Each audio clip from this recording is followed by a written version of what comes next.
Nu, ko tātad čau visiem, pamācība vēl ir atpakaļ, un nē, es neesmu nekur pazudis. Principā sakot, vienkārši nebija laika uzfilmēt šo video. Tātad es saņēmu jautājumu, kā var uztaisīt tādu lietu kā outro.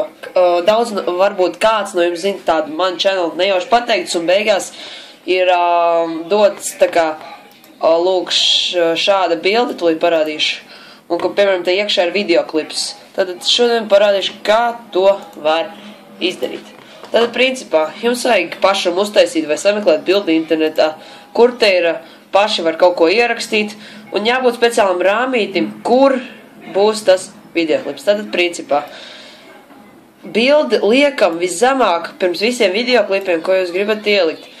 Tātad, principā, man te ir viens tāds klipiņš, metīsim viņu augšā, un rekur tāds intro templates, vai bišķiņ paskaļi, jāpaliek bišķi klusāk, tāds līdz.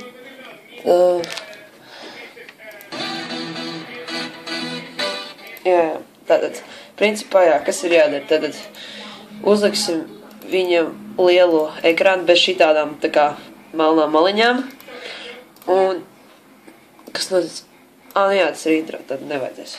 Tātad, principā, kas ir jādara, te ir tā bilde, un viņam ir obligāti jābūt tai bildei vai videoklipam, garumam jābūt tikpat lielam, tātad šito bīdam tālāk, tā, cik viņš tālu garš ir, vat šādi. Tātad, triks ir tāds, arī tas pats kā viens no pirmiem videoklipos, kā ievietot videoklipu videoklipā. Tikai šeit būs kā ievietot videoklipu bildē. Tātad princips ir kāds. Spiežam šo te podziņu, bīdam malā, lai varētu redzēt arī ekrānu.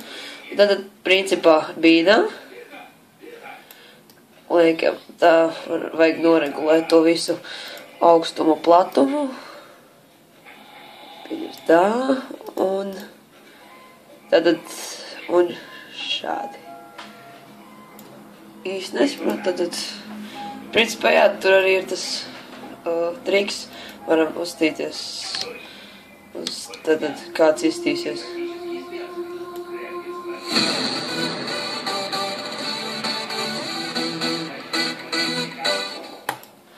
Nu, tā arī sanāk. Paldies, ka noskatījies.